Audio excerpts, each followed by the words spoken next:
बदलापूरमध्ये 4 वर्षाच्या चिमुरड्यांवरती झालेल्या अत्याचाराच्या घटनेनं संपूर्ण देश हादरला। चिमुकल्यांना न्याय मिळवून देण्यासाठी अख्खं बदलापूर मंगळवारी रस्त्यावरती उतरलं।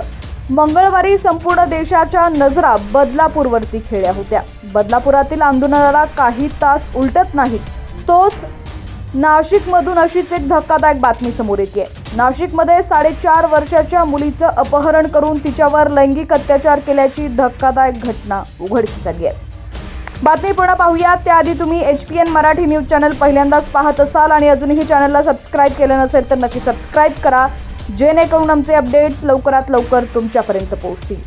तर नाशिक जिल्ह्यातील सिन्नर तालुक्यातील वावी पोलीस ठाण्याच्या हद्दीतील घटना उघडकीस आल्यानंतर राज्यात पुन्हा एकदा संतापाची लाट उसळल्याचं पाहायला मिळत आहे। नराधमानं 4.5 वर्षाची चिमुकली घरासमोर खेळत असताना तिचं अपहरण केलं आणि त्यानंतर तिच्यावर अत्याचार केल्याची धक्कादायक घटना घडली। चिमुकली राहत असलेल्या गावातील एका संशयितानं हे कृत्य केल्याची प्राथमिक माहिती समोर आलेली आहे। मुलीच्या नातेवाईकांनी पोलिसात तक्रार दिल्यानंतर पोलिसांनी शोध घेत मुलीची सुटका केली, तर संशयित आरोपीला पोलिसांनी ताब्यात घेतलंय।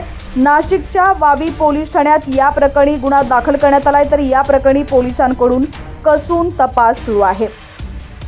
तर सोमवारी संध्याकाळी चिमुकली आपल्या घरासमोर खेळत होती, त्याच वेळी गावातील एक परिचित तरुण चिमुकली जवळ आला। टिल्लू असं त्याचं नाव असल्याची माहिती मिळतेय। याच तरुणानं चिमुकलीचं अपहरण केलं। बराच वेळ चिमुकली आली नाही, त्यामुळे तिच्या कुटुंबियांनी तिचा शोध घेतला, पण चिमुकली कुठेच सापडली नाही। त्याचवेळी चिमुकली सोबत हा तरुणही बेपत्ता असल्याचं सर्वांचं लक्षात आलं आणि त्यानंतर संशय बळावला। कुटुंबियांनी तात्काळ पोलिसात धाव घेतली। पोलिसात चिमुकली बेपत्ता असल्याची तक्रार दाखल झाल्यानंतर पोलिसांनी आपल्या तपासाची सूत्र तात्काळ हलवण्यास सुरुवात केली।